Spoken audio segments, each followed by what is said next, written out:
Alright, I'm going to get started with this video here. What we're going to be doing here is going over the lower limb, the muscles and the nerves found there. There's also different things in the lower limb like ligaments that I'm not going to cover here.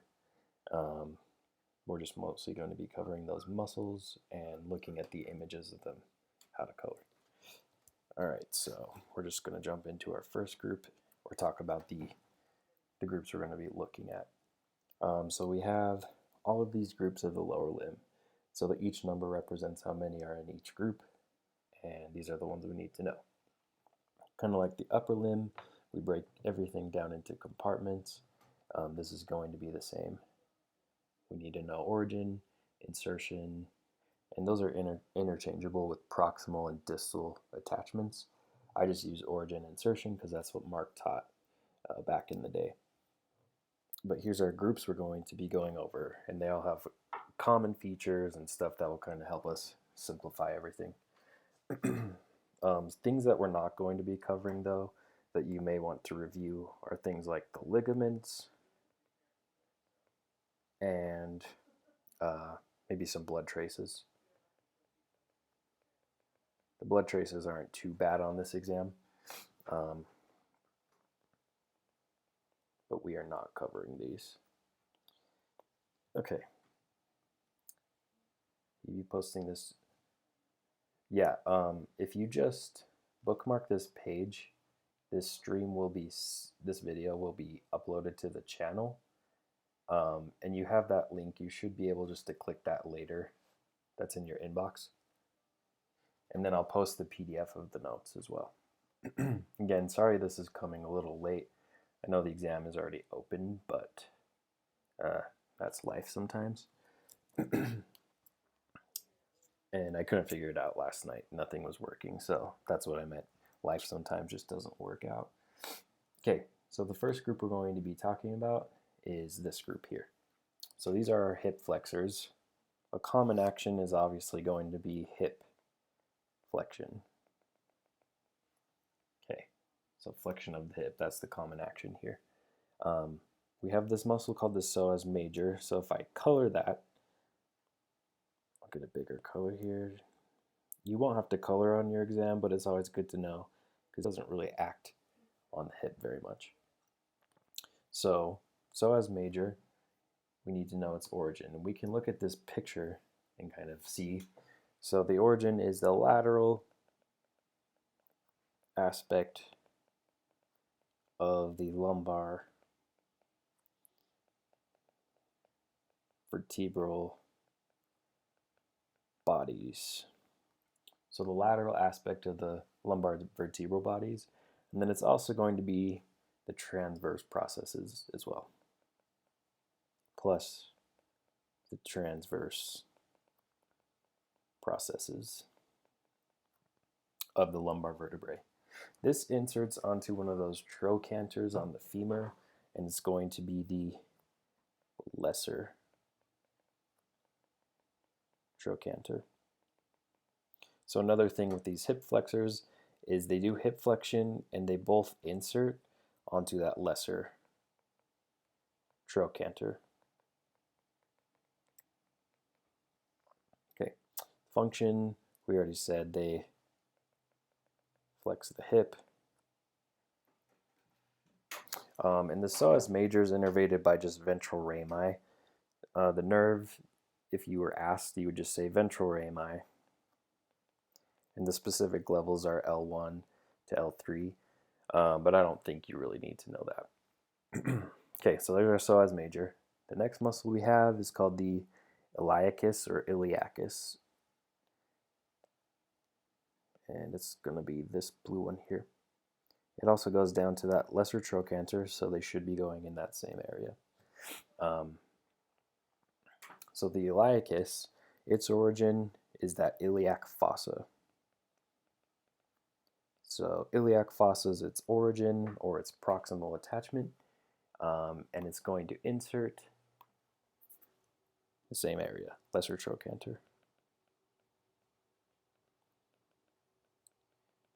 Okay, its function is hip flexion,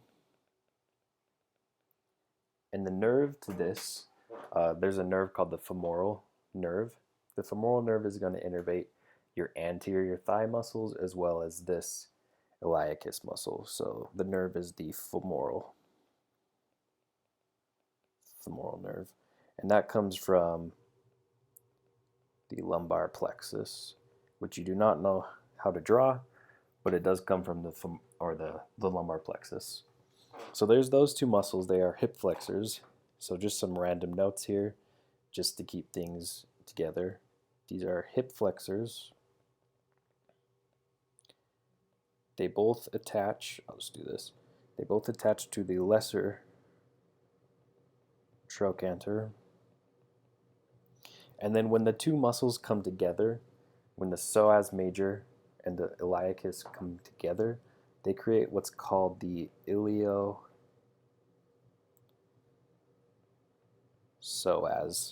tendon. Basically, those two muscles, bellies, kind of combine into a common tendon. That's called the iliopsoas. So that's kind of occurring down here as you attach to the lesser trochanter. So there's our hip flexors.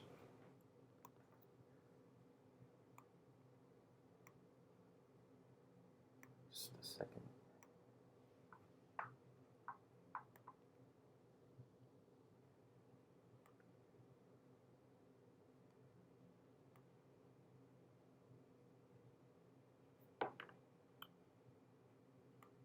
All right, sorry, 1 second.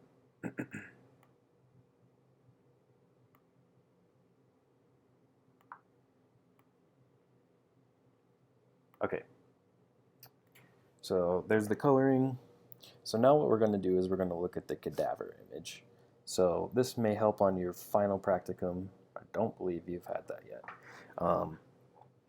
But we can take this image we just talked about and kind of put it on this cadaver image. This is not one you're going to see in your final practical, but it's going to be similar. So just kind of identifying some stuff on here. We have this muscle. That's that psoas major. Here. That's that iliacus. We have this square-shaped muscle here. That's that quadratus lumborum. So you can see this piece specifically could be probing different muscles, but we can see the psoas major and iliacus, those hip flexors we just talked about. All right, now we're going to go to our deep hip rotator group. And every semester there's a little variation on the attachments here, but if you know the general attachments, you should be good. So we're going to start with this deep hip rotator group. So I'm going to start with the notes. The way I memorized these was using this acronym P, Go, Q. The TAs also like to teach this thing two pairs, a pair, I cannot think right now, and a square. Okay, so I'll explain both of those as we go through it. Another note here is these all laterally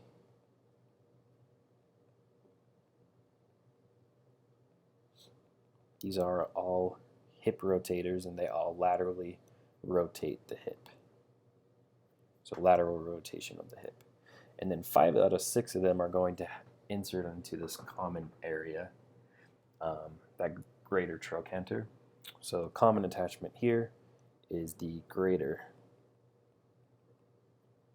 trochanter. And again, there's going to be a little details with these, but all of them except for one will go to that greater trochanter. So just look for that if we're talking about this muscle group. Okay, the first one we're going to talk about is the piriformis.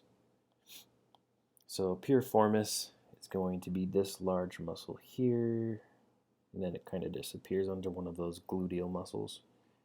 There's our piriformis. This is actually originating on the anterior surface of the sacrum. So right now we're looking at a posterior view in this picture, but it comes from the anterior lateral surface of the sacrum, or anterolateral surface of the sacrum. Okay, that's just saying the anterior and lateral surface of the sacrum. So kind of inside of that pelvic bowl. And then this inserts onto the greater trochanter, specifically the medial surface, but I'm just going to put greater trochanter.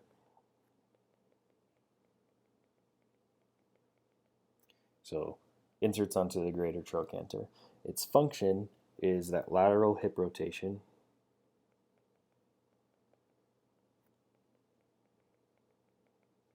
So lateral hip rotation. And then there's a nerve that innervates this called the nerve to piriformis. So there's our piriformis muscle.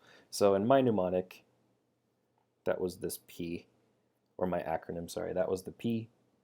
In the TA's mnemonic, this was a pear because it looks like a pear, sort of, in real life. But that's our piriformis. Okay, now we're going to talk about a muscle called the superior gemellus. The word gemellus means twin. So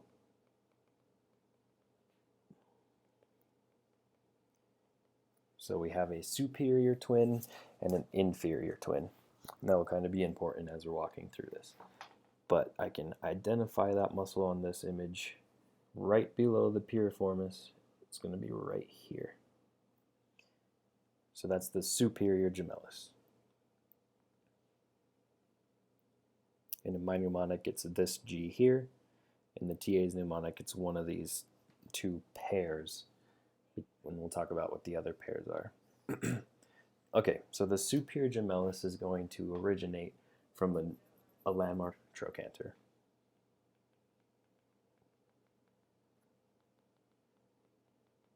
And it is the medial surface of the greater trochanter.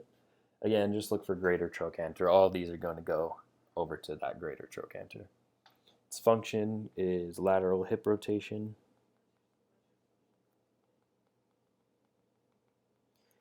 And the nerve that innervates this, there's a nerve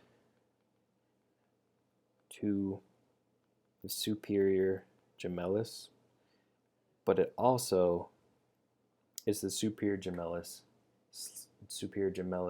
slash obturator internus.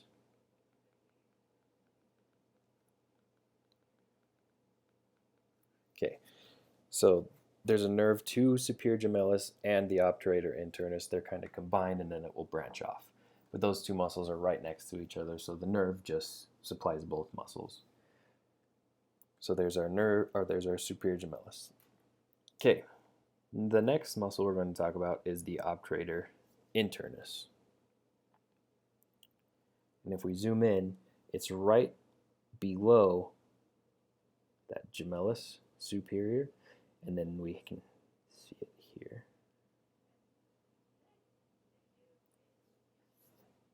So that's the obturator internus. Okay. So if we were to describe that origin, we can see it's around the inside of the obturator foramen.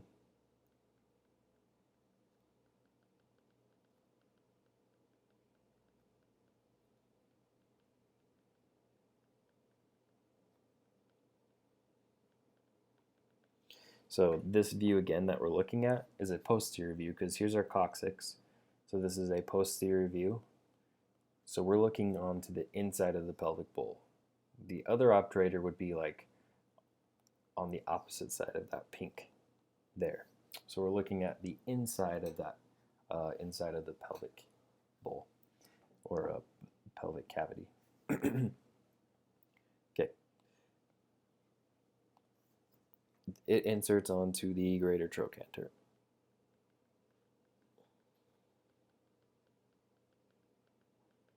And it's going to be that medial surface again. just greater trochanter. Function,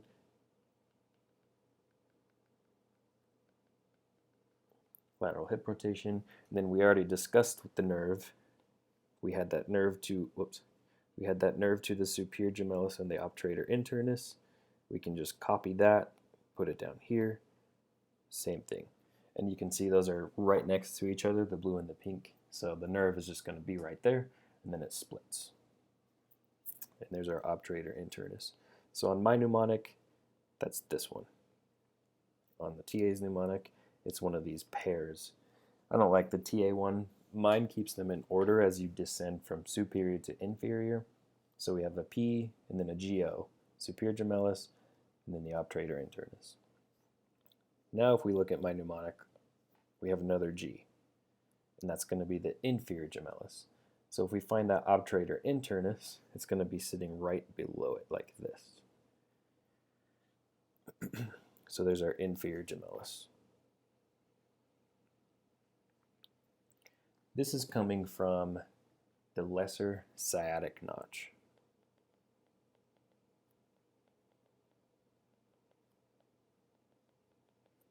And it inserts onto the greater trochanter.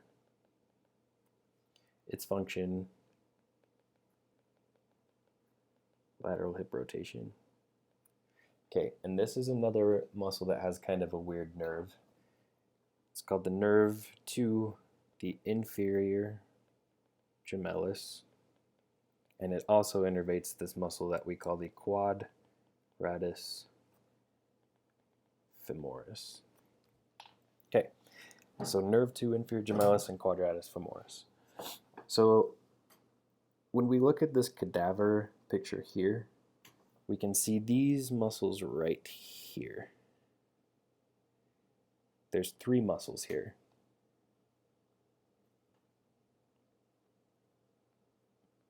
Okay, so 1, 2, 3. Number 1 is the superior gemellus. Number 2 is the obturator internus. Number 3 is the inferior gemellus. And they're going to sit like that. The obturator internus is always a really white tendon as it works its way to that greater trochanter. So if you can remember, gemellus means twins. So we have twin and a twin, and then we have the obturator internus sitting between them. So a stupid little analogy that sometimes we'll teach in the lab is that this is the Dos Equis guy, which is the old man with white hair, and you can see this tendon is white, and he's sitting in between the twins. So obturator internus in between the twins. Okay. The next muscle we're going to talk about is the obturator externus, and you can't see it on this picture really, but it should be kind of tucked in right in this area, but it's not visible here. It's just opposite of the obturator internus. It's just around the outside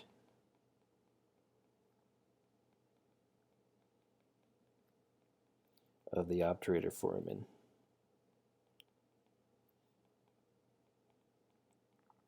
Okay, it inserts onto the greater trochanter.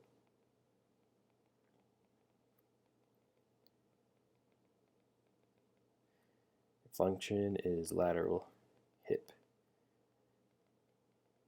rotation.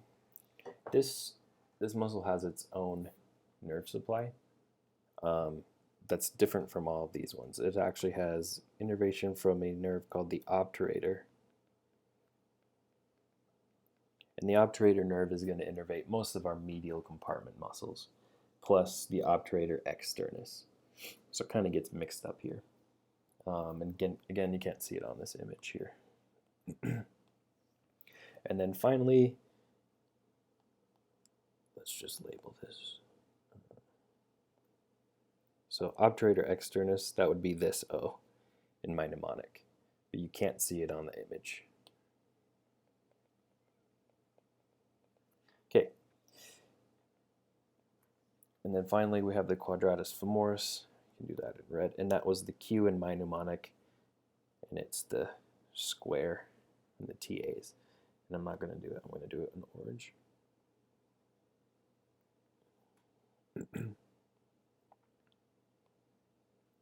And that's this square muscle right here. So again, quadratus meaning 4, femoris, the femur. So 4-sided muscle attaching to the femur. This originates on the ischial tuberosity. So it comes over from that ischial tuberosity, kind of the lateral side of it.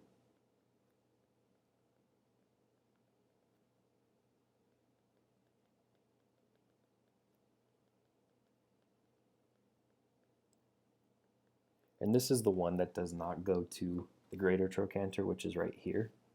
This one goes to that crest between the trochanters. So it goes to the intertrochanteric crest.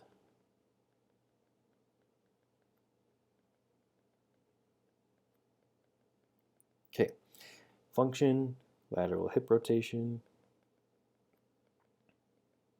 and the nerve we talked about when we talked about the inferior gemellus, so I can just copy paste this information.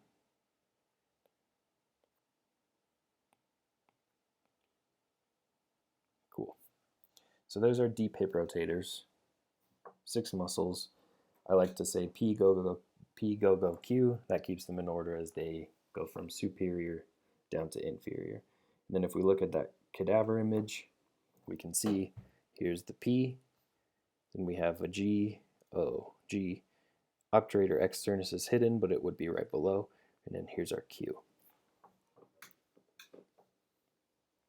Or if you like the 2 pairs, a pair and a square, you can use that as well.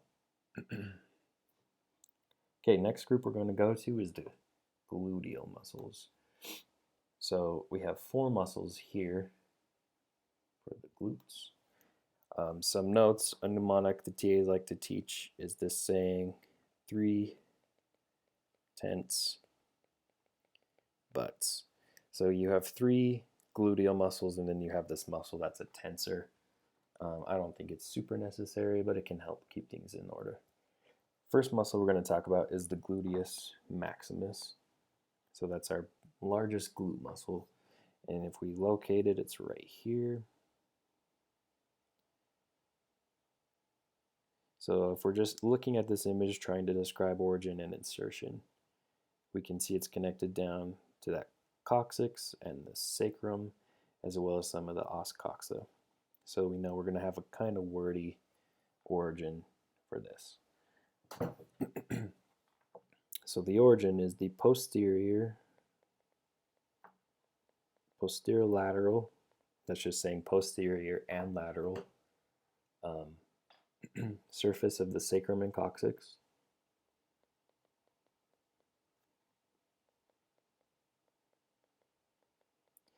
As well,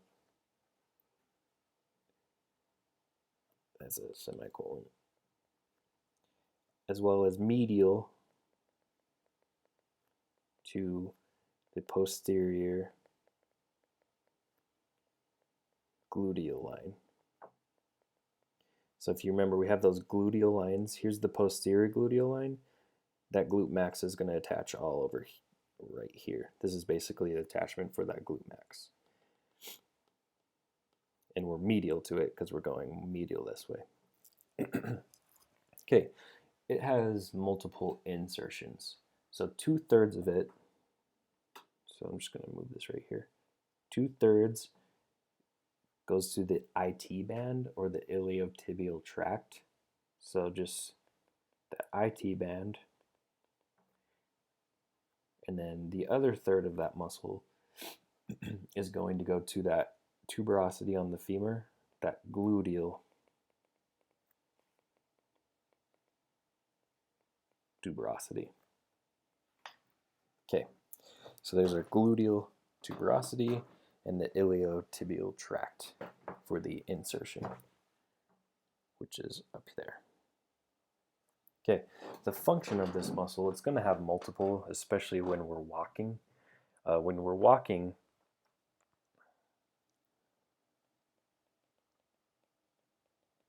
Hopefully they showed you this in the lab video, but the gluteus maximus is an extensor of the hip. So hip extension. But really it's activated when we're walking. So the glute max inhibits hip flexion when walking. So if we didn't have a glute max, we would be running forward and our hips would always flex, or our trunk would go down towards the floor or towards the ground. So the glute max activates to keep our trunk upright. So we're not so much acting on the femur here, it's more keeping our trunk upright. It also does something else. A function of it is lateral rotation of the hip. So it also inhibits medial rotation. So this also keeps us in a straight line instead of kind of walking in a weird diagonal pattern. If you look up someone that has polio, you can kind of see what this gait would look like. But hopefully they showed you that in the lab videos. But just know the glute max does these two things when walking as well. Because it does those two functions. The nerve that innervates this is called the inferior gluteal nerve. And it's also, the blood supply is also the inferior gluteal artery and the vein. Those all run together. Next muscle we're going to talk about is the Gluteus Medius. So we talked about the Maximus, now we're going to have the Medius. On this picture here, or on this side of the picture, this is the Gluteus Medius. Over here, it's all of this. So that's all the Gluteus Medius. This is originating just from the os coxa. So it's between, that means between the posterior, and then if you remember your gluteal lines, between the posterior and anterior gluteal lines. So it's between those two lines. Here's the posterior line. The anterior line is probably somewhere around that area there. Might be more like this. But it's between those. So it inserts onto the greater trochanter over here, but it's on the more lateral surface. Here's our deep hip rotators inserting onto the medial surface. This inserts onto the lateral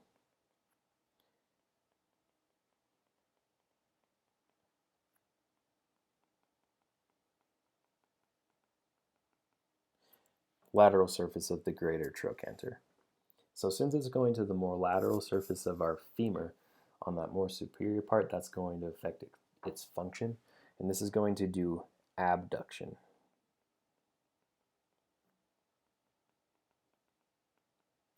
Abduction of the femur, abduction of the hip. So when we're thinking about walking, the Gluteus Medius and the Minimus is going to do that too. This inhibits hip adduction. So this will keep our hips kind of in the same plane. It keeps from hip tilting as we're walking. Again, look up polio gait, spelled like that, on YouTube, and you can see people walking, and you can see how their glute muscles are affected. All right. The nerve that innervates this is called the superior gluteal nerve. All right, now the next muscle we're going to talk about is the Gluteus Minimus. Can't see it very well on this image. There's a little sliver of it right there. So there's our Gluteus Medius. This is going to originate between the anterior and inferior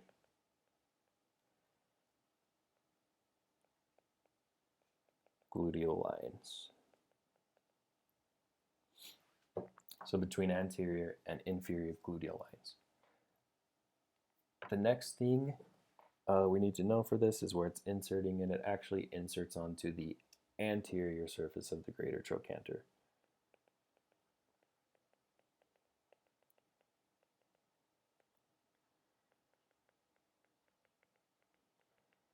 And its function is abduction of the femur.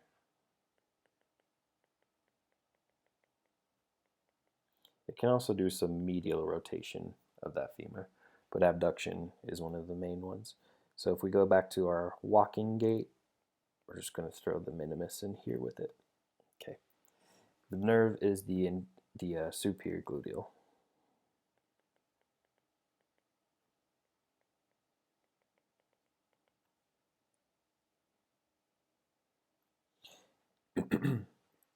Okay, and then our last muscle is not really a glute muscle because it doesn't have glute in the name, but we just throw it in this because it's innervated by the superior gluteal nerve.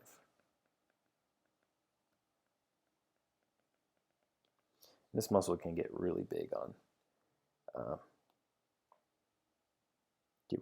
people if it's worked out.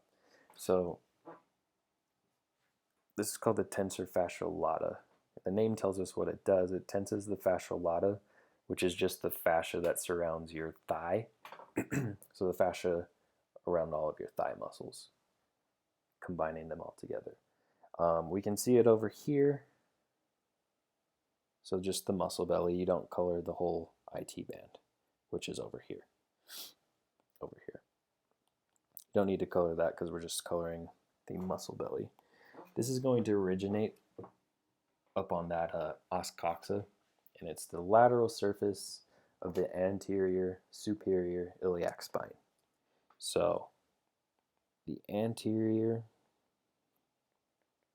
surface of the anterior superior iliac spine.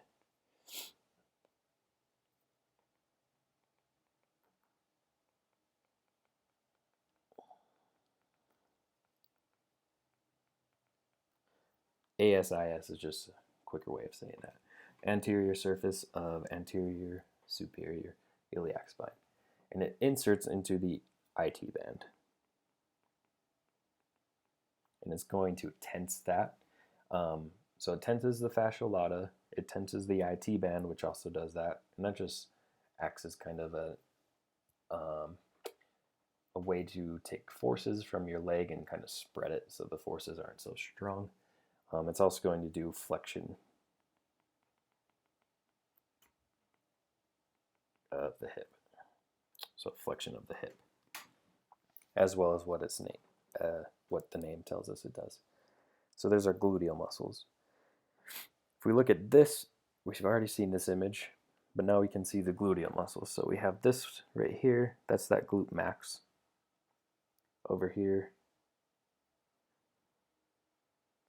we have a muscle, and over here we have this muscle. So we kind of need to know what we're looking at here. We have the deep hip rotators right here, and we have the glute max here. So now we need to remember our gluteal lines. So this is that posterior gluteal line.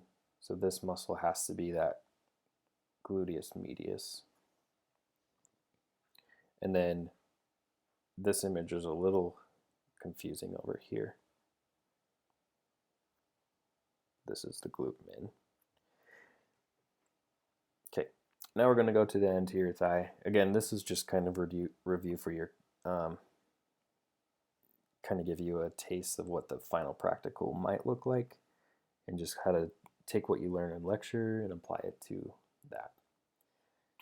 Okay, now we're moving down into the thigh. So we're all done with those hip muscles. Now we're talking about the anterior thigh. So the first muscle we're going to talk about is this muscle called the sartorius, which is the longest muscle in the body. It wraps all the way down. Oops.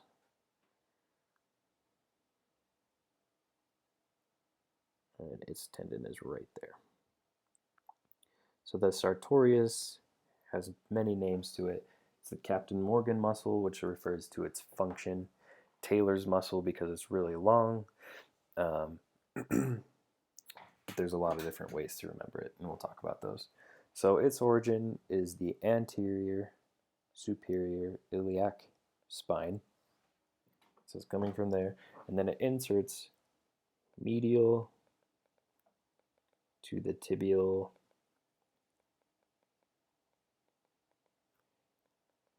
tuberosity.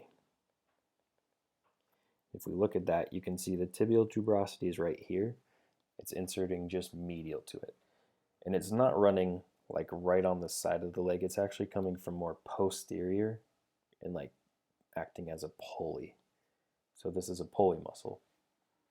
It wraps around the back medial portion of the knee and then comes to that tibial tuberosity area.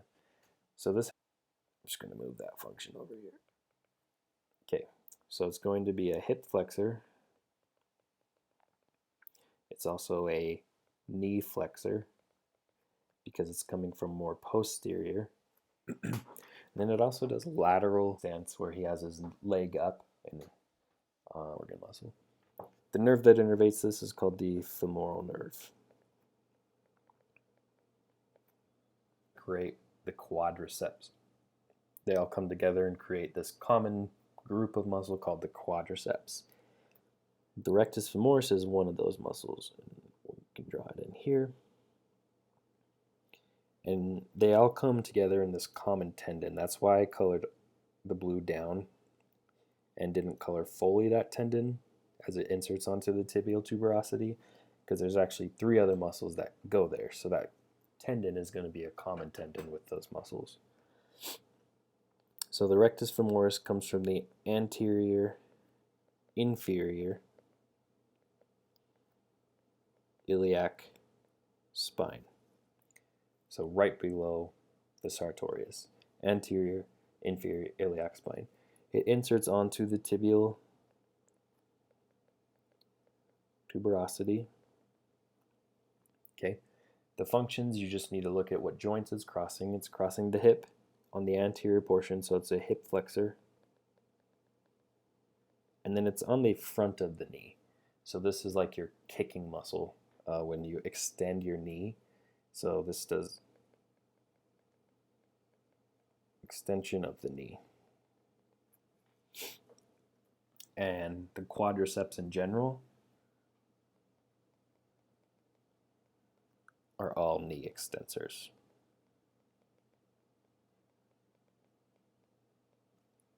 Okay. So rectus femoris, and then again it's that femoral nerve. Then we have a muscle called the vastus lateralis. Vastus refers to its size being large, kind of bulky, and then lateralis meaning it's lateral on the thigh. So we can look here, this is the vastus lateralis.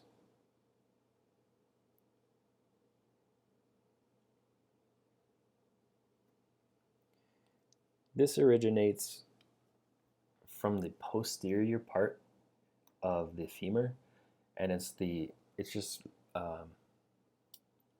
originating on the linea aspera. So it kind of wraps on that lateral surface of the linea aspera, or attaches to the lateral surface of the linea aspera, and then wraps around. But all we need to worry about is it's coming from that linea aspera, that posterior line on the femur. It inserts onto the tibial tuberosity as well. In its function, it does not cross the hip because it originates on the femur. So all it does is knee extension.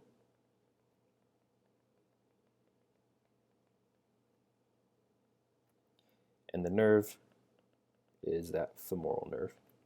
Cool. And I need to finish coloring this because it goes into this tendon here, which is going to that tibial tuberosity. Okay, next muscle we're going to talk about is the vastus medialis. So just opposite of the lateralis, we have the medialis. A big muscle that's medial, so we can see all of that here.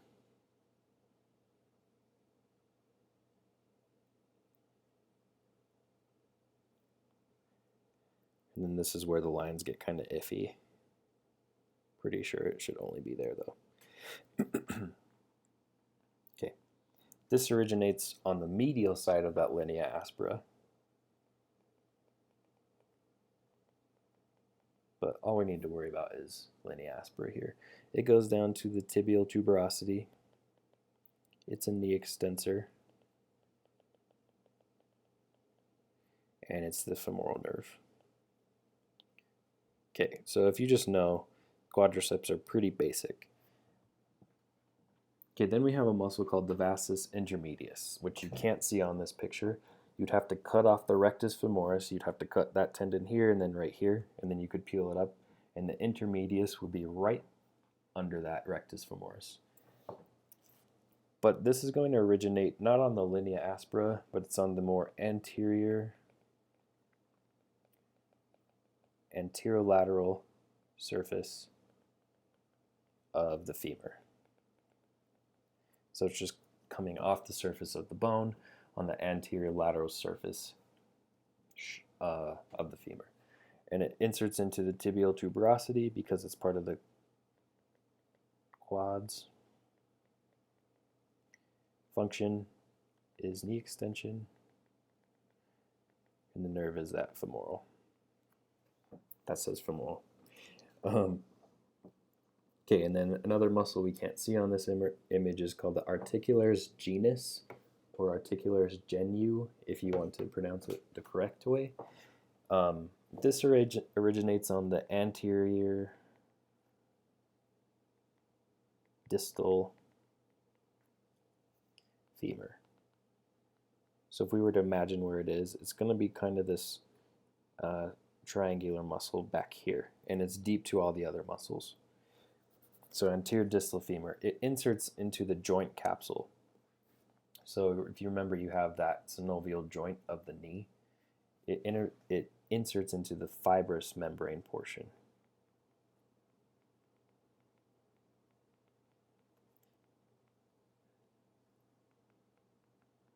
So it's inserting into the fibrous membrane of the joint capsule. Its function is, so when you extend your knee, when you put your leg out straight, it's going to pull that joint capsule up, kind of putting some tension on it. So the joint capsule, all those tissues don't get stuck in there. So it kind of maintains the shape of the joint. So you can just say it elevates the joint capsule.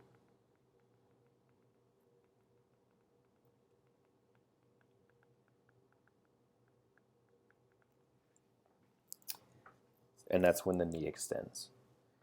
The nerve is the femoral nerve. Okay, there's our anterior thigh. The big thing here is they are knee extensors, except for that sartorius, which is actually a knee flexor. Here's looking at an image of it. You should be able to look at this and pick out the muscles on this image. So it's always good to go back and forth. Now we're going to our posterior thigh. These are what we call the hamstring muscles. So there's 3 of them. Luckily, they all say sartorius. So let's fix that. First muscle we're going to talk about is called the Biceps Femoris. So biceps means 2 heads. Instead of brachii, now we're down at the femur. So now it's the femoris, Biceps Femoris. This is going to have 2 origins to it. If we're looking at this, the biceps is this is a posterior view. They're all going to share this common attachment here, and that's that ischial tuberosity. So the biceps femoris comes from the ischial tuberosity. But remember, that biceps means 2 heads. So that's going to be the long head. The short head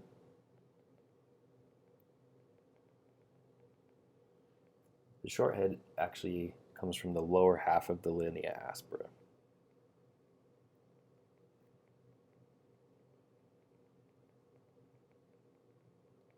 So the long head comes from that ischial tuberosity up there, and then the short head is going to just come from the linea aspera, which we can't really see where it's coming off of. Let me color in the biceps just so we know what we're talking about. This is the biceps femoris, and it's the one that goes onto the lateral part of the knee.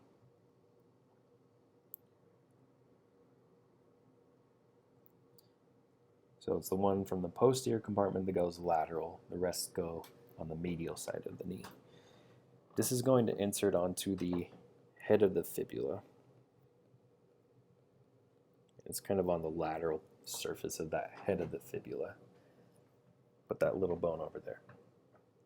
Okay, this bone or this muscle crosses two joints, crosses the hip. So it does hip extension because now we're on the posterior surface or posterior aspect instead of the anterior.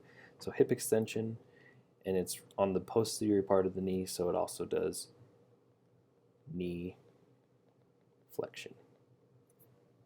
So flexion of the knee and hip extension. This is also a weird muscle when talking about innervation. It actually has two nerves, the long head as well as all the intrinsic foot muscles that we'll talk about. But this is an exception here. So the long head is innervated by tibial. The short head is going to be innervated by a nerve that we call the common fibular nerve. And that's going to innervate muscles in the crus that we have not talked about yet. So that the biceps shares two nerves. What's the muscle just lateral to the biceps femoris but medial?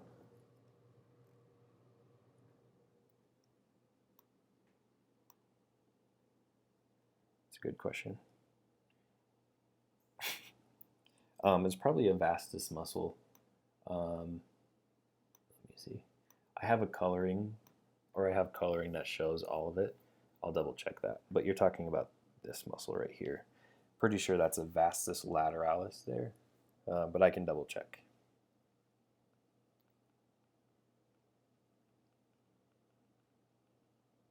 Oh, okay.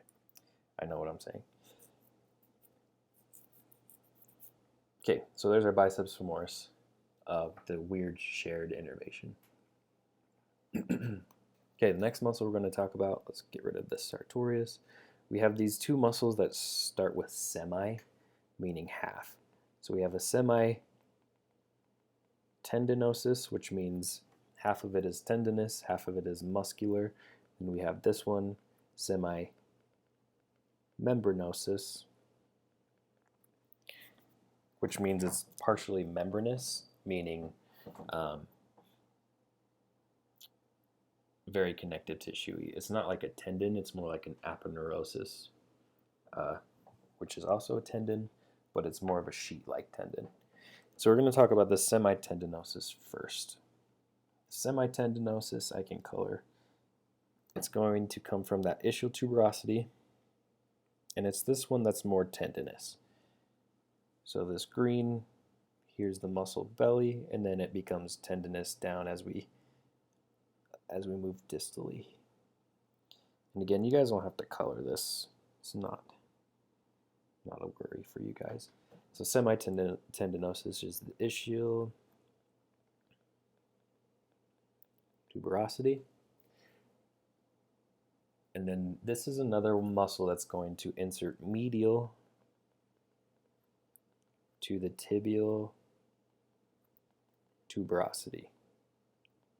So if you remember, we had that sartorius that inserted medial to the tibial tuberosity. Now we have another muscle that inserts medial to the tibial tuberosity.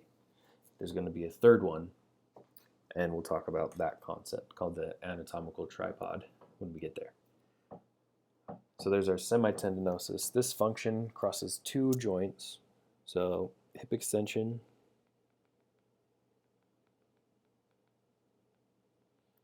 knee flexion. And this nerve is in the posterior compartment, so the posterior compartment is always innervated by the tibial nerve. Kind of like how the radial nerve innervated all the posterior brachium, antebrachium. The tibial nerve is kind of the homologue in the lower limb. And then finally, we have the semimembranosus. We can see that is this one. And it's mostly muscle belly. I'm pretty sure that's all we can see of it on this picture. Again, I can double check though. It originates on the ischial tuberosity.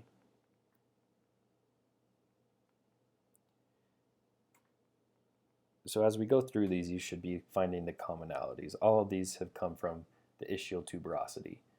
Four of those muscles in the anterior thigh went to the tibial tuberosity. Those are kind of exam questions like, what are the common attachments, etc., of the different compartments.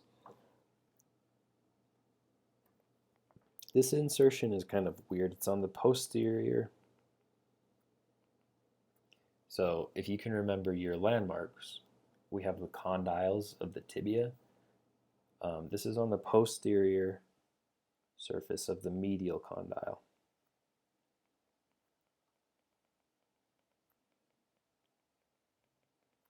Of the tibia, because remember you have condyles on the femur as well. So it's the posterior surface of the medial condyle of the tibia. Its function is the exact same as the others: hip extension, knee flexion.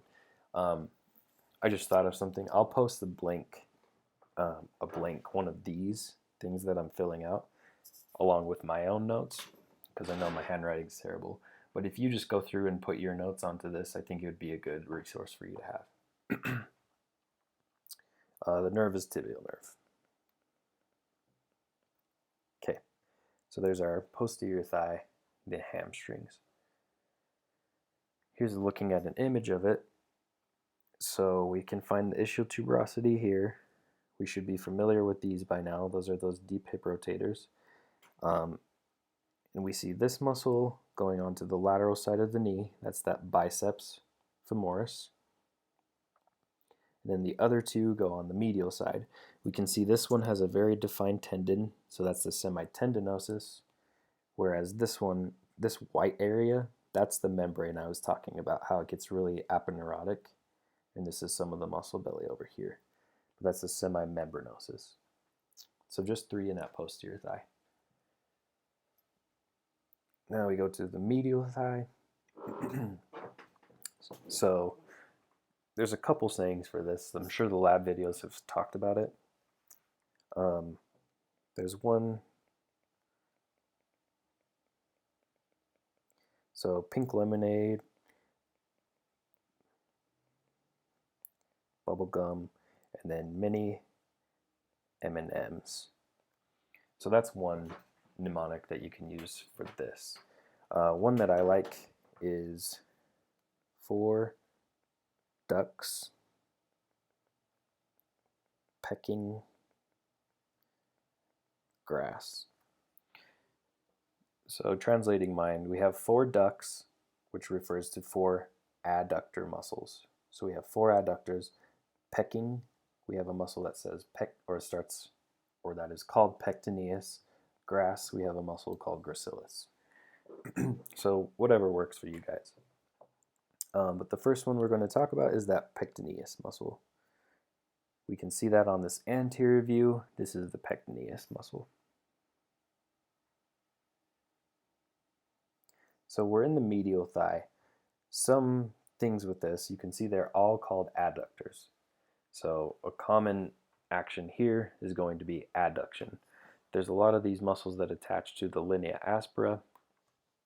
And they also do different things if the limb is fixed, meaning your foot is on the ground, versus if your foot is off the ground.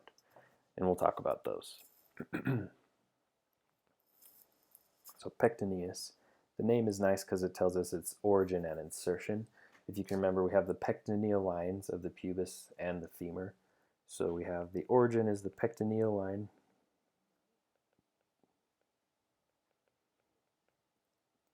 Of the pubis. And you have the pectineal line of the femur. Okay, this crosses the hip joint anteriorly, so it's going to do some hip flexion. And then it also has the ability to do some hip adduction. The nerve that innervates this is the femoral nerve. And then all the rest of these medial thigh are going to be innervated by the obturator nerve, but there is kind of a weird exception as well. Pectineus, though, is a femoral nerve. Okay, so if you use the mnemonic of the TAs, pink, that's that pectineus. Lemonade is going to be the adductor longus. So the adductor longus is just medial to the pectineus. So we're kind of making a circle around the obturator foramen right now. But this is the adductor longus. Longus just means it's longer. But the adductor longus, you can see it's originating off of the superior pubic ramus.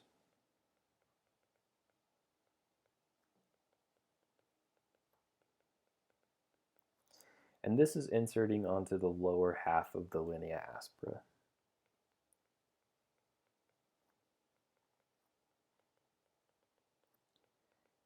A question mark could ask you is how many muscles attached to the linea aspera. So it's good to know. So far we've only talked about one, which was that biceps femoris. But here's another one, adductor longus. Its function is going to be adduction of the hip. And then there's another function which we're going to talk about down here as we get through all of these muscles. So there's our adductor longus. Then we have the adductor brevis. This one is hard to see on here, but there's a little sliver of it right here.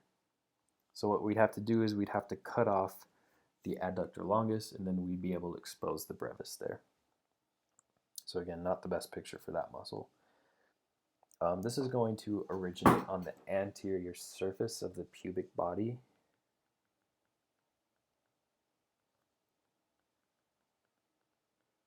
Oops.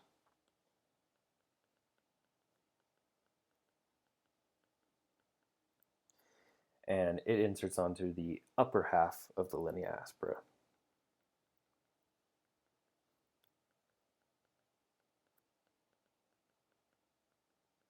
And it is also going to do adduction.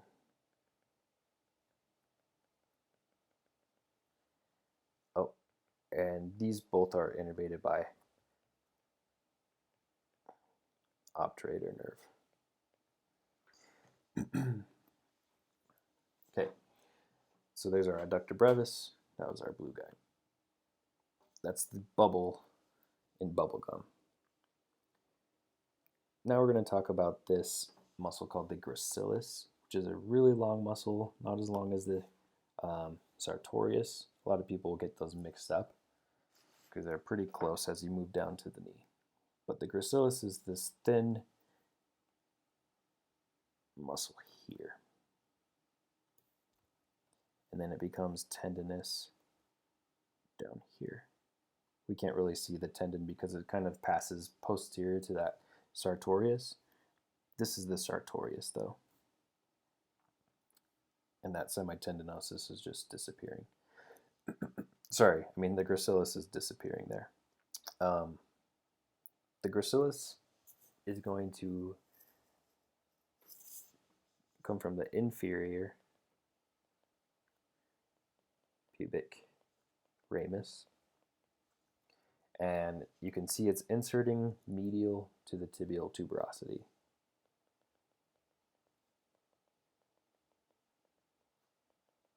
Okay, so now we've had 3 muscles insert into that one common area. So I'm just going to come down here. We had the sartorius, which was anterior. We had the semitendinosus, which was a posterior. And then we had the gracilis, which is a medial. So we have these three things here. This is what we call the anatomical tripod.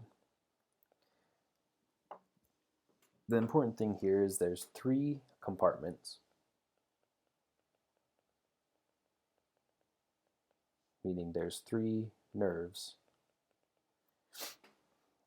and these muscles all do the same function. These are all knee flexors.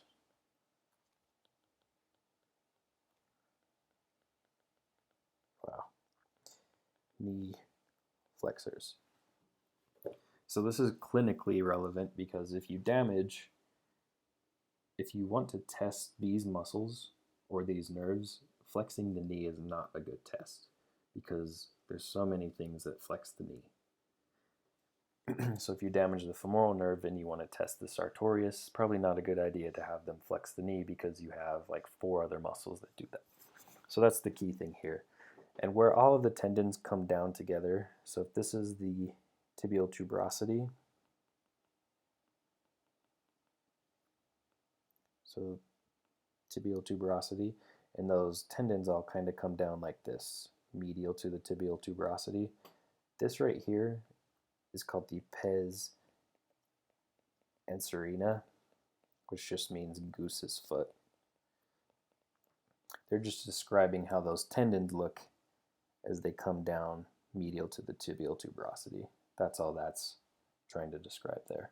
So if you see pes anserina, it's just describing those 3 tendons that are going medial to the tibial tuberosity.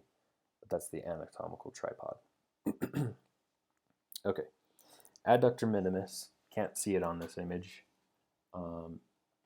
and it's not a real muscle, it's a mark muscle, but he likes to teach it because maybe he found it once on one of the 1,000 cadavers. So we have this muscle that originates on the ischiopubic ramus. That just means the area where the inferior pubic ramus meets the ischial ramus. So ischiopubic ramus. It inserts between the pectineal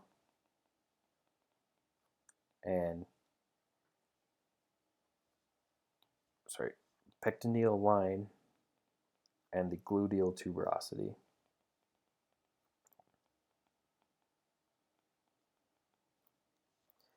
So between those 2 landmarks on the femur, this muscle kind of slips between that, where all the other muscles are attaching. It's going to do adduction of the hip, and it's also innervated by the obturator nerve. Okay, and then we get the Adductor Magnus, which means a really large abductor. Can't really see it on this picture either. But if we had a posterior image, you can see it on this. So we have a bunch of muscles cut away here. We'll go through this. I'll tell you what muscles we can see. The Adductor Magnus, this is going to originate on the ischial tuberosity. So again, here's another muscle coming from the ischial tuberosity, similar to the posterior compartment, as well as the ischial ramus. So it kind of covers that whole ischium bone. This has 2 insertions. It's the entire linea aspera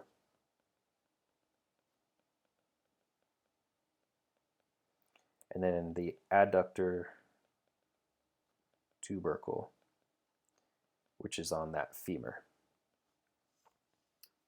medial side of the femur, on the condyle down there. This is going to do adduction of the hip, and this has 2 nerves. One of the nerves is the obturator nerve. This one innervates the head that kind of attaches to the linea aspera, or sorry, the adductor tubercle area. And then we have another nerve, the tibial nerve, which innervates the tuberosity head, the one that comes from the tuberosity, which is similar to the posterior hamstring muscles. Okay, so there's all of our muscles in the medial compartment. Oh, the function of the gracilis. Knee flexion, because it's part of that anatomical tripod, and it also assists with the adduction and the obturator nerve. Okay, so let's talk about the other functions of those muscles. So the medial compartment, this is going to be an amazing drawing here. So here we have a foot. Okay, right now these feet are fixed or they're planted. So they are on the ground. When a limb is fixed, those adductor muscles that we just talked about, they do some type of rotation. They're going to cause your trunk to swing over, like rotate medially. It's going to make your thigh medially rotate, but your trunk is going to be the one that's actually moving. So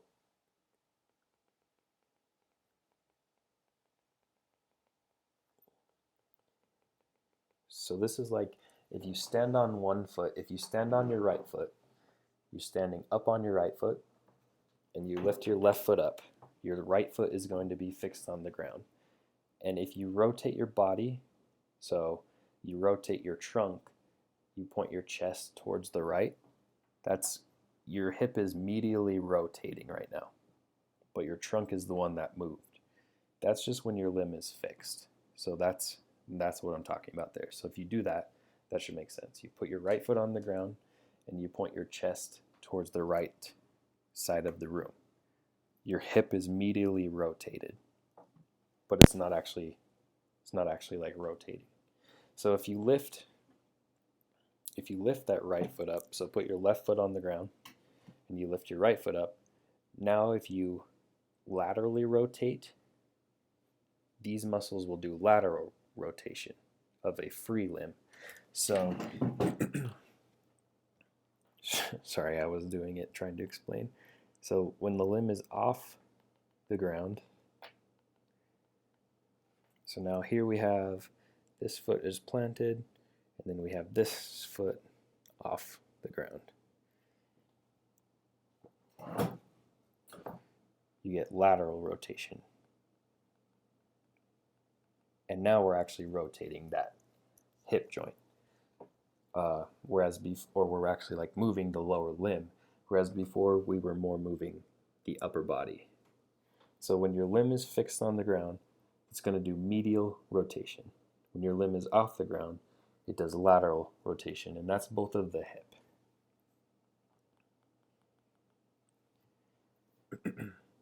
Okay, so hopefully the TA showed that in the video. It's kind of awkward to explain it. Looking at this picture, a lot of things have been cut off. We're going to look at the medial. This is medial. This is lateral. We're looking at the medial compartment. So we have this muscle here. That's that gracilis. We have this really large muscle. This is the adductor tubercle. So that's the Adductor Magnus. All of this is the Adductor Magnus. This muscle here, this is the Adductor Longus, because it goes to the lower half of that linea aspera. So this must be the Adductor Brevis. And then we have this muscle right here, that's that Pectineus. This right here is probably the Adductor Minimus. Okay, so there's all of our adductors in that medial compartment. So we've gone through the whole thigh.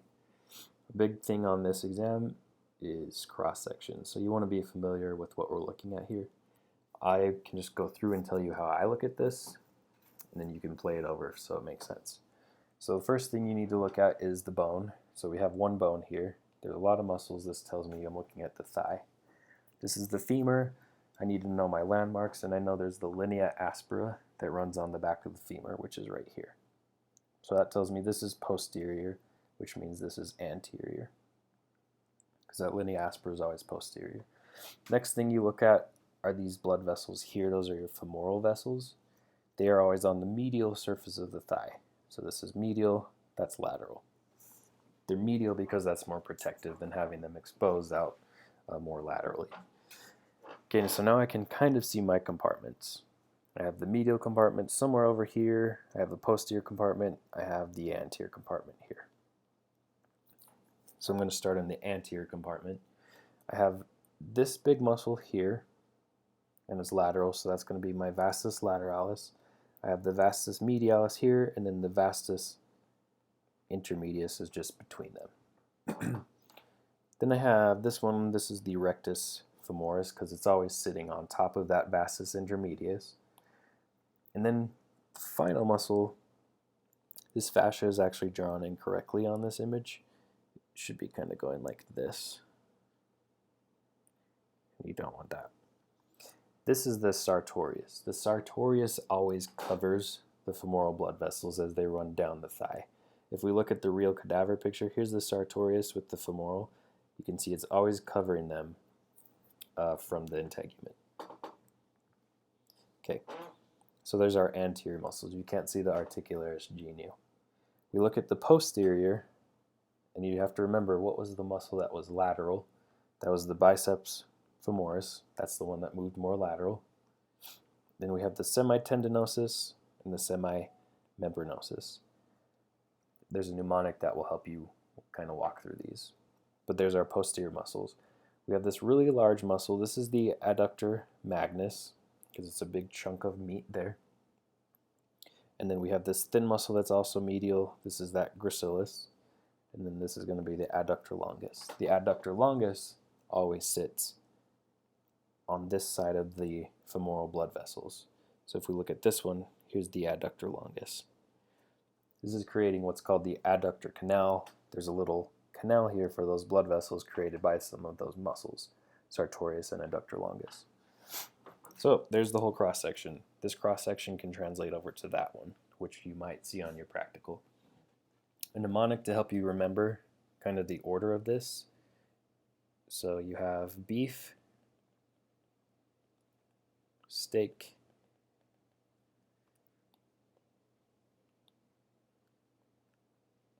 smells magnificently great,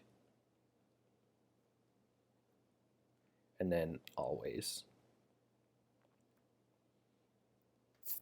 So beef, steak, smells magnificently great, always. That works for this too. So beef, steak, smells magnificently great, always. Okay, so you just want to be comfortable with that. But that's the best way to walk through these cross sections. Okay, so now we're getting into the crus. And these are the muscles we don't need to worry about origin and insertion. So now we are all done with origin and insertion. We just need to know function and nerve, just like in the antebrachium. I like these muscles because of that. So we have a tibialis anterior. This is a muscle that's just on the anterior portion of the tibia. Over here is our shin. We know there's no muscle surrounding that. So this is going to be more lateral. So here's our anterior. Sorry, tibialis anterior.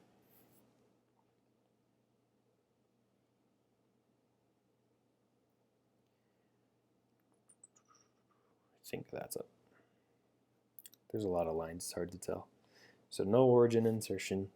It crosses the ankle joint is what we're talking about. That's what we're going to be acting on here. So we need to know what we're going to do here. If this muscle contracts, it's going to do an action that we call Dorsi Flexion, which is like lifting your toes up towards your chin. So if you're holding your foot on the ground, lift your toes off the ground and keep your heel planted. That's what dorsiflexion of the ankle is. It's the opposite of pushing down like a gas pedal. So dorsiflexion. And then it also does something called inversion. So think of like if you sprain your ankle and you roll it out, so the soles of your feet are pointing medially, that's what inversion is going to look like. So inversion points the soles of your foot more medial. The nerve that innervates this is called the deep fibular. So if you remember, we had a nerve called the common fibular, which innervated the short head of the biceps femoris. That splits into the deep and superficial fibular nerves.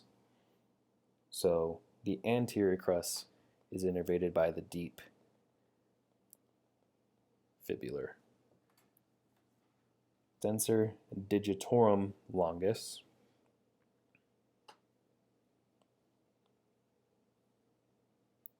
So extensor digitorum longus, that's telling us where it's going. It's going to all the digits. So best thing to do here is just find the tendons and follow it back to the muscle belly. So extensor digitorum is all here. Again, coloring doesn't matter super much here. There's a lot of things going on. We'll just say that's pretty accurate there. So extensor digitorum longus. Its function extends the toes. And it's going to dorsiflex because it's crossing that ankle joint on that dorsal surface. The nerve, deep fibular. Cool. Now we have extensor hallucis longus. Hallucis is kind of like polysis, except now we're talking about the big toe instead of the thumb. So find the toe. There's the tendon going to that digit. And this muscle belly kind of disappears deep. It's by that interosseous membrane between the tibia and the fibula. It's really deep in there, and it's covered by the Tibialis Anterior and the extensor digitorum longus. So that's going to be important when you're looking at a cross section. So it's sitting deep to those two muscles. Its function is extension of the big toe, as well as dorsiflexion because it's crossing dorsally. And the final muscle we have is called the Fibularis Tercius. You might also hear this called the Pectineus Tercius. Pectineus is a weird word, so I use Fibularis. The Fibularis Tercius is this tendon right here. It does not go to the digits. It just kind of crosses the ankle this way, and it's a little short guy. And it inserts onto that metatarsal right there. The function of this, dorsiflexion, and it's on the opposite side of the tibialis anterior, so this does what we call eversion, which is just the opposite way of the inversion. So inversion, you can point the soles of your feet to each other. Eversion is just the opposite, and it's harder to do. It's not a very natural movement because your lateral malleolus kind of blocks that. But that's like a really bad ankle sprain. An eversion sprain, super bad. Inversion is the really common one. Nerve is deep fibular. Cool. There is our anterior compartment. So some things we need to know. Deep fibular, they all dorsiflex. The ankle. Another thing, all the tendons of these muscles, they all run between the malleoli. So you have this malleolus, your medial malleolus. You have this one, which is your lateral. You can see all of these muscles are running kind of on that anterior surface between the malleoli.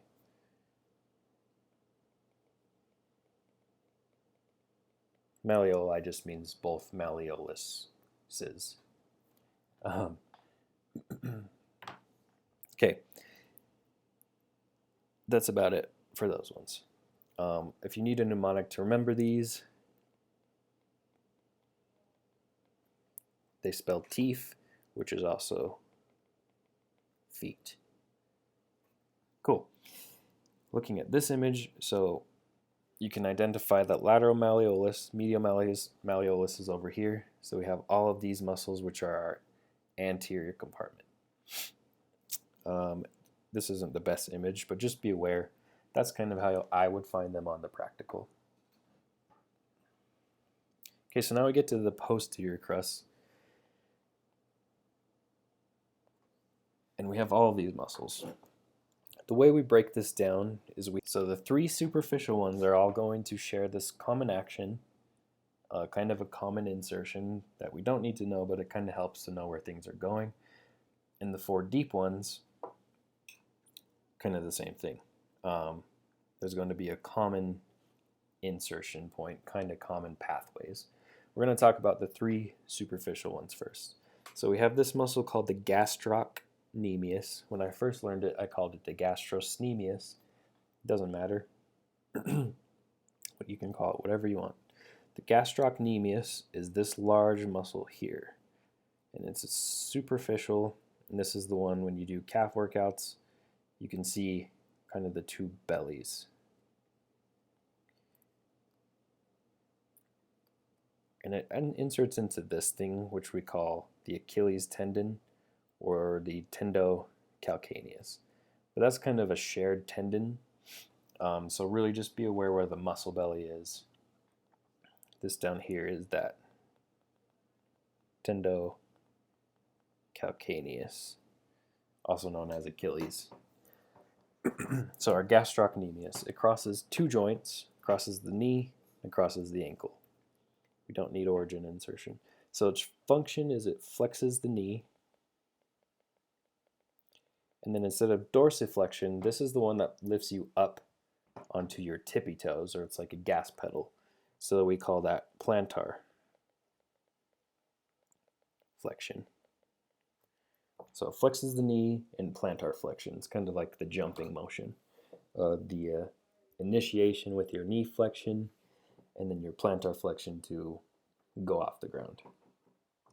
The nerve that innervates this is tibial. We're talking about posterior. So the nice thing about this is it's all innervated by the tibial nerve. All seven of these muscles innervated by tibial nerve. Now we have the soleus. This one isn't as obvious to see on here, but you can see a little bit of the edges here.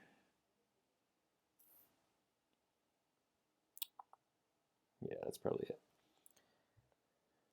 This function the function of this only acts on the ankle. It does not cross the knee joint. So it only does plantar flexion. And it's the tibial nerve. So this is more of your gas pedal muscle, since you're not moving the knee. Also jumping. Okay, then we have the muscle called the plantaris. And this is kind of an interesting muscle. This is known as the freshman's nerve. So if you go to med school or anywhere where you're dissecting cadavers, a lot of times people will find this. The muscle starts way up here, but then it runs down as a really long, thin tendon. And it kind of inserts on that calcaneus right there. It's called the freshman's nerve because it looks exactly like a nerve. The tendon looks like a nerve. So they call it the freshman's nerve because apparently med students don't know the difference and they're rude. Okay, so the plantaris. Its function is it flexes the knee and plantar flexion. It's not a really pronounced muscle. It has some other functions called proprioception. You don't need to worry about that, but it kind of tells your body where your leg is in space. That's its major function. The nerve is tibial nerve. Okay, so there's our three superficial. Now we go to our deep muscles. First one we're going to see is the popliteus, which is going to be right by where that popliteal artery sits on the back of the knee in the popliteal fossa. Don't need to worry about origin insertion. Its function is going to be knee flexion. Especially if the knee is hyperextended, this will kind of help pop it out of there. Like if you're standing and you hyperextend your knees, this will help you pop out of that hyperextension. Tibial nerve. You can also see this muscle on this picture over here, a little hidden one. Then we have Tibialis Posterior. So this is just sitting, the name tells us, and it's sitting right on that interosseous membrane as well.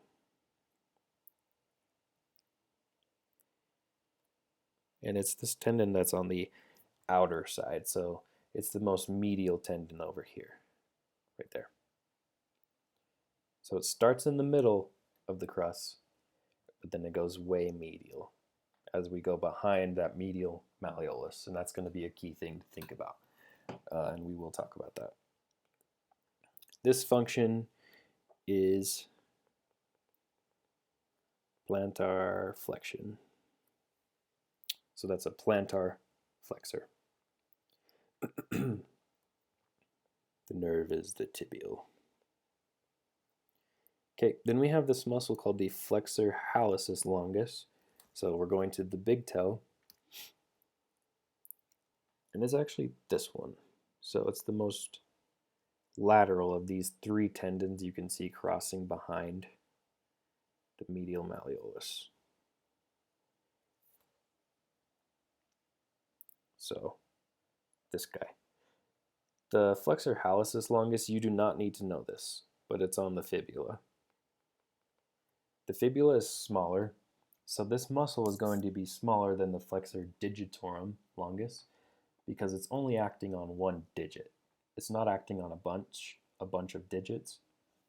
So the Flexor longus just attaches to the smaller bone because it's pulling on less stuff. Whereas the Flexor Digitorum longus is pulling on more, so it attaches to the bigger bone, more surface area, so there can be more pressure applied on those tendons. But the name tells us what it does. Flexes big toe. And it's also going to do the plantar flexion. Nerve is the tibial. So if you damage your tibial nerve, you're pretty screwed because the tibial nerve does a lot of stuff at your ankle.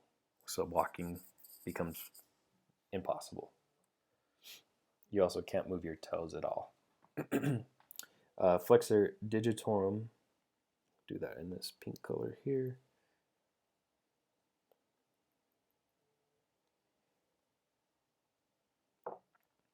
So again, Flexor Digitorum longus comes from the tibia, and it's this middle tendon here. So there's our Flexor Digitorum pulling on the tibia because it's pulling on more stuff. Again, you don't need to know the origins, just be aware it does come from those bones. So flexes, digits, the toes, and it's going to do plantar flexion. And it's the tibial nerve. Cool. There is our posterior crus. So not too bad. All the tibial nerve.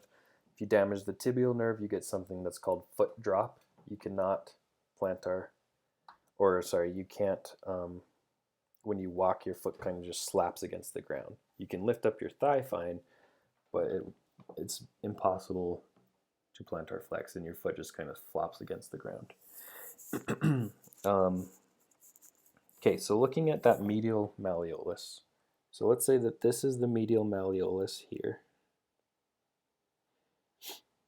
And I can use the colors. So we have this orange. This orange comes down like this. The pink came down like this.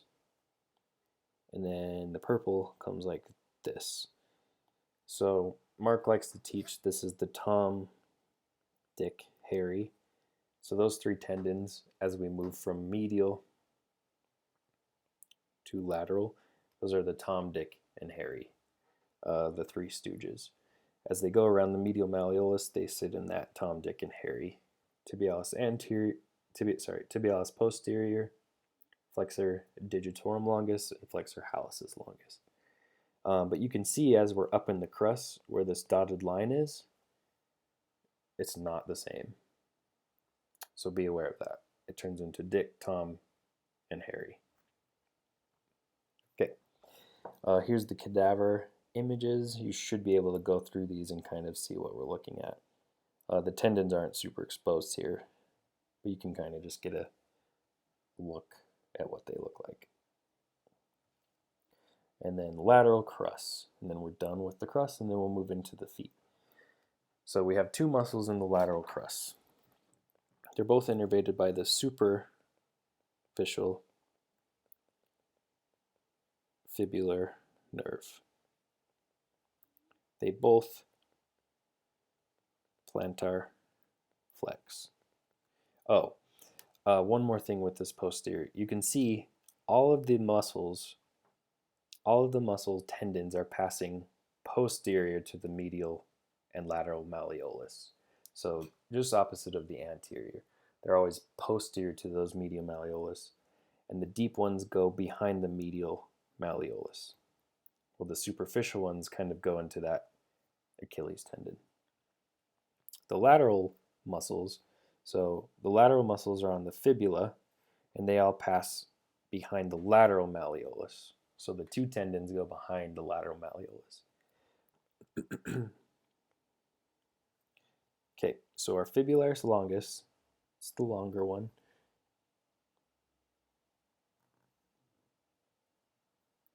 There's its tendon, and that's passing behind the lateral malleolus there. I'm not sure what muscle belly is, what muscle belly I'm drawing there. It's okay. So like I said, since it's passing behind that malleolus, it's going to be a plantar flexor. And then its tendon is very long. It actually goes under the foot. So if this is the foot, there's the big toe, there's the heel, there's other toes. It comes around like this on the bottom of the foot and attaches like that. So it's going to pull that way, which causes inversion.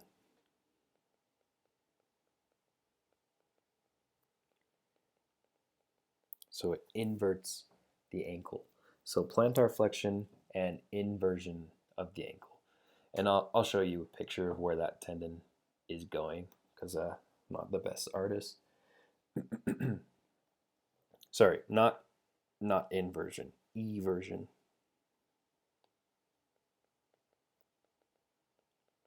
Eversion, because it's going to pull it out that way. It does not invert, it everts. The nerve is that superficial fibular. And then we have the Fibularis brevis, which is always going to be sitting under the longus. And it starts a little bit more inferior, and its tendon is also going behind that lateral malleolus. And this just does plantar flexion only.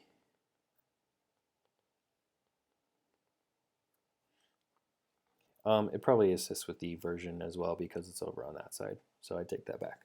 Plantar flexion and eversion.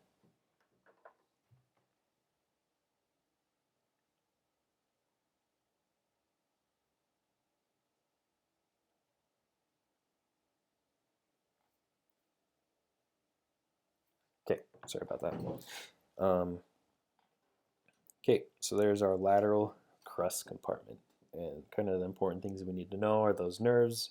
They both plantar flex and they both evert the ankle. So now here's our cross section, or not our cross section, here's our cadaver. Here's our lateral malleolus, so there's the two tendons. This one right here, that's the Fibularis brevis. The longus is going to go down and crosses under the foot, and we can see that later.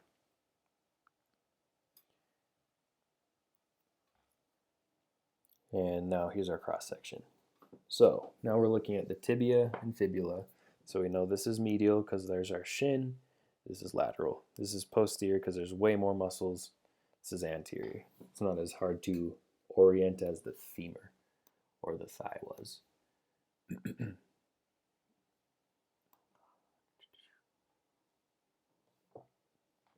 Okay, so we know where our anterior compartment is. We have this landmark between the tibia and fibula right there. That's that interosseous membrane.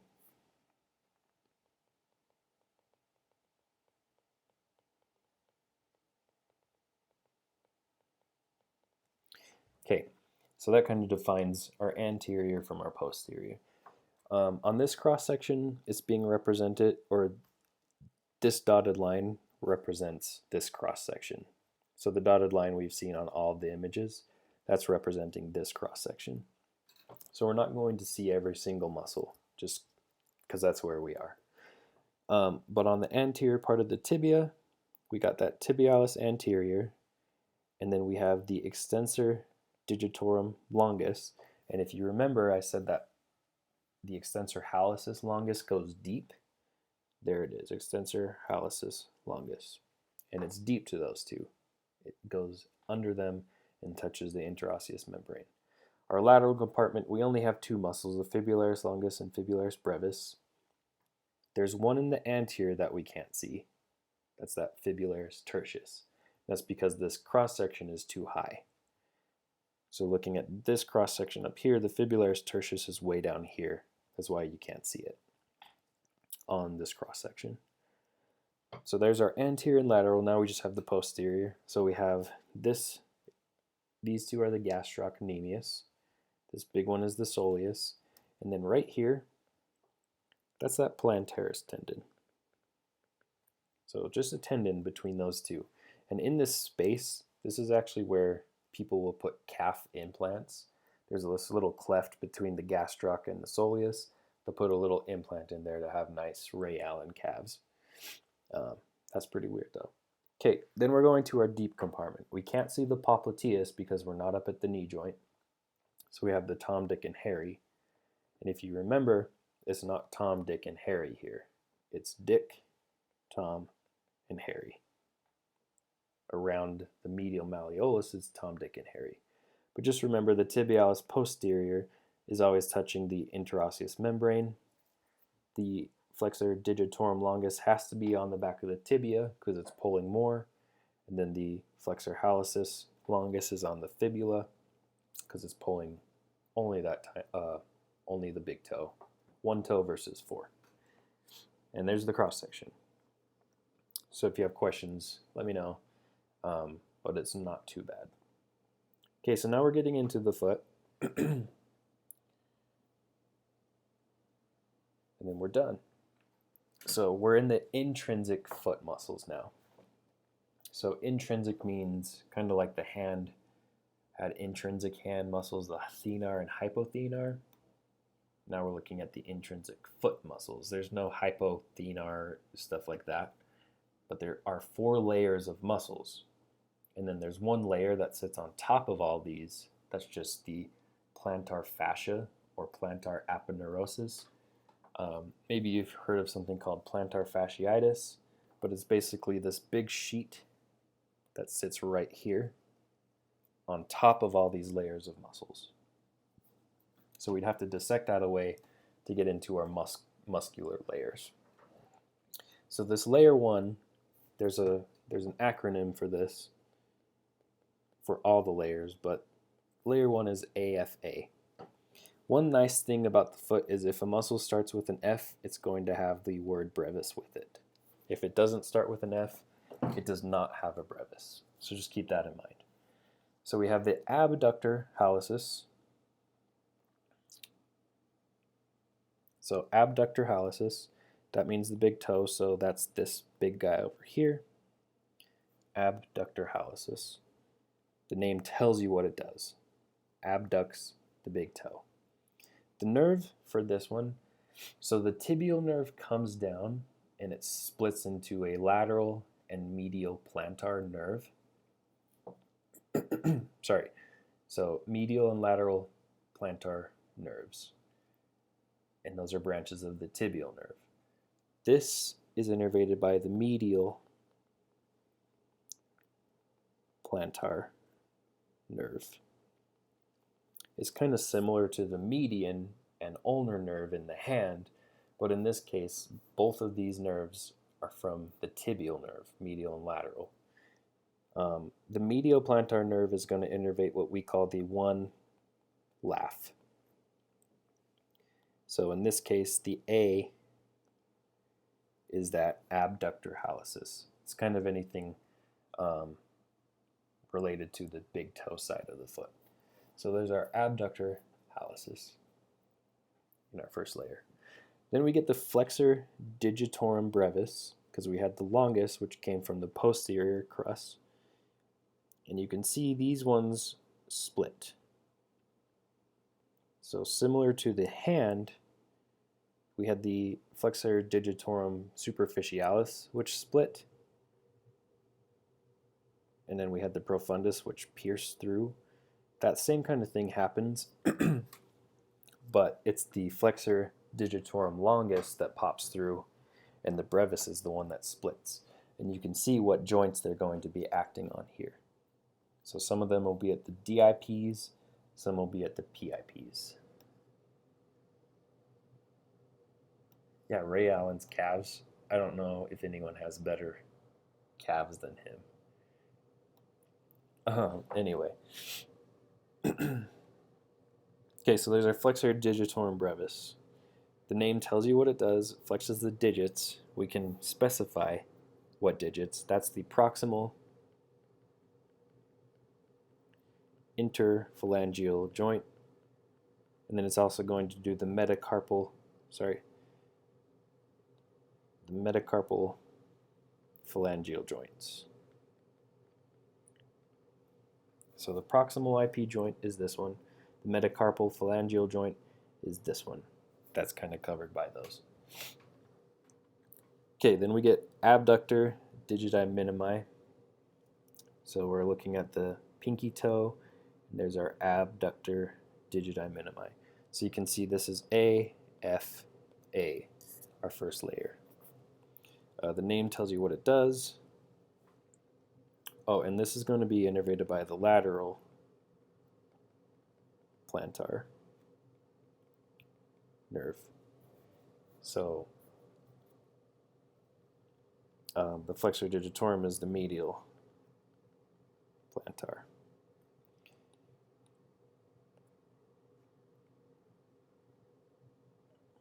And that's just one of these Fs.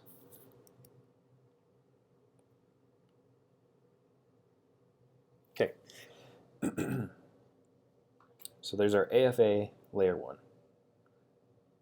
Now we cut those away, and we go to our second layer. This is not the second layer because we can see those other muscles. So down here is where we have the different layers. So this is layer 1, A, F, A. This is layer 2. We've cut these away. Now we've exposed layer 2 only. Layer 2 has this muscle called the quadratus plantae. So this four-sided muscle on the plantar surface. You can see it's attaching to this tendon, which is also going to the digits. So the quadratus plantae attaches to the Flexor Digitorum longus tendon. So when it contracts, it's going to also flex the digits because it's pulling on that same tendon. So the digits are being flexed by two muscle bellies. So in our second layer, its action is flex digits. This is innervated by the lateral plantar nerve. You can't really see it on this picture, and you can't see it here because this is a dorsal view. Okay, then we have the lumbricals. So this layer is our QL layer. This will all make sense eventually. But our lumbricals are always on that side towards the thumb or towards the big toe. So we can see here's a lumbrical, here's a lumbrical, here's a lumbrical, probably a lumbrical there. We can come down to this other image and actually see where they are. So there's our lumbricals. So there's our Q and our L layer. If you remember, the lumbricals, their function is they flex one joint and then they extend another. So this is going to flex of the metatarsal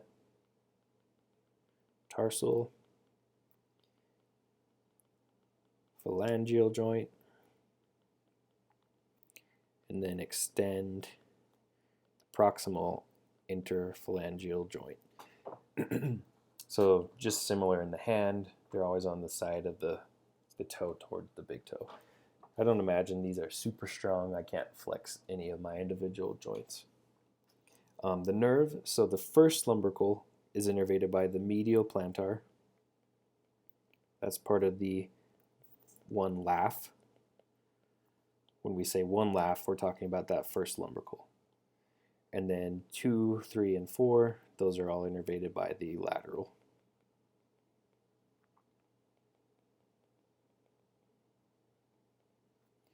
Okay.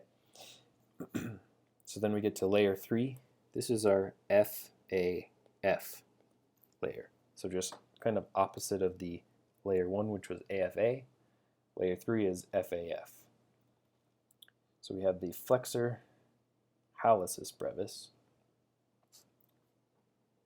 This is not going to be like super accurate coloring here, but the flexor hallucis creates this V shape. So there's kind of two heads to this, and it creates a V. So this is like a V. It flexes the big toe. And this is also part of the one laugh, so medial plantar. One laugh. And that would be that. So now we've covered all of the medial plantar. So everything else is going to be innervated by lateral plantar nerve. So it creates a V, which is Roman numeral for number 5. So just keep that in mind. And it flexes the big toe. Then we have adductor hallucis, which if we kind of just sloppily cover this, it's going to look like a 7. So it also has two heads. It has an oblique head and a transverse head. You don't need to worry about both of those names. But this is our 7. So we have a 5 and a 7. The name tells you what it does, and this is the lateral plantar. And then we have the flexor digiti minimi brevis, which is just shaped, it's right here. This is shaped like a number 1. So this is our 1, 7, 5 layer. So if you see this 1, 7, 5, it's super obvious in a body. So you can see here's our first layer, second layer, third layer, fourth layer. You can see this 7 right here, and then there's kind of a V shape right here, and then a 1 over here. But if you ever see this number 7, you know you're looking at layer 3, so you should be able to identify the other muscles in that same layer. So flexor digiti minimi brevis tells you what it does, and that's the lateral plantar. And you can always look at the pictures to tell what joints these are acting on. None of them are crossing these joints out here, so they're always acting on the metatarsal, which is the long bone, the metatarsal, and then the first proximal phalange, so the metatarsal phalangeal joint, the MTP. Okay, our fourth and final layer, we get our pads and our dabs again. The midline of the foot is different than the hand. In the hand, it's the middle finger. The midline in the foot is the second toe, so that one. So if we're abducting away, that's going to be away from there. So there's our dabs. So they need to be on the side of the foot, side of the toe, sorry, away from the midline. So you'd have a dab over here and a dab over here. And then also a dab here and a dab here, because you can move away from the midline with that second toe. So then if we're talking about pads, those are the ones that are on the side of the digit towards the midline.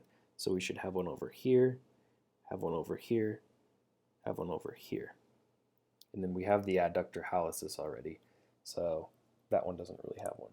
But just remember, it's kind of similar to in the hand. The midline is just different.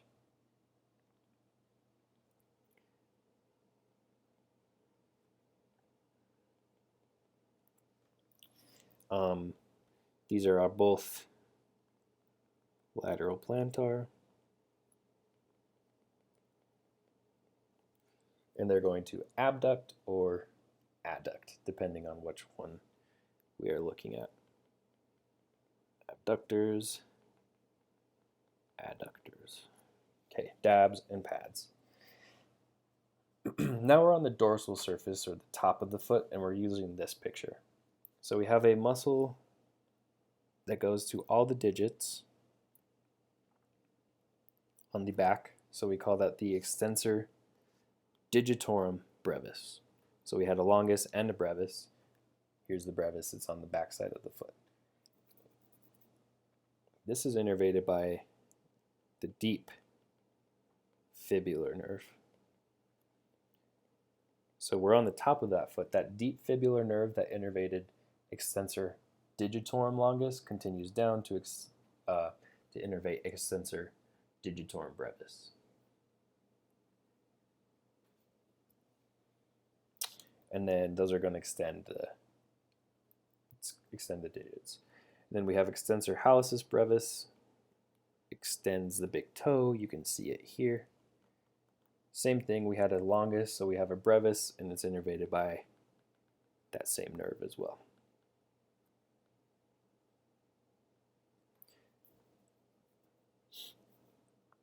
Okay, there's all of our muscles.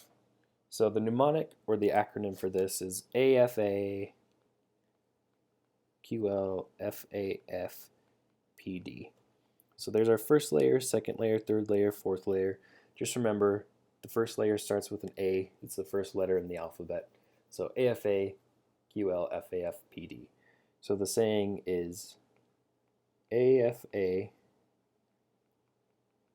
quite like FAF,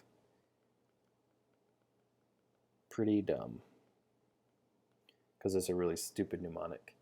But AFA, quite like FAF, pretty dumb, just because they're kind of similar, but they're not. Okay, here's the cadaver images. Like we were talking about this tendon here, this is that Fibularis longus tendon I told you crosses under the foot, and it causes eversion. So it's on the very deepest layer of the foot. And then here's the other images here. So first layer, second layer, third layer, and then fourth layer with your pads and your dabs. F, A, F, pretty dumb. Pads and dabs. Cool. So there's the lower limb. Just make sure you review the blood traces and the different ligaments of the knee and the hip, because those are some things we didn't go over in this session. Other than that, good luck. You guys will do awesome.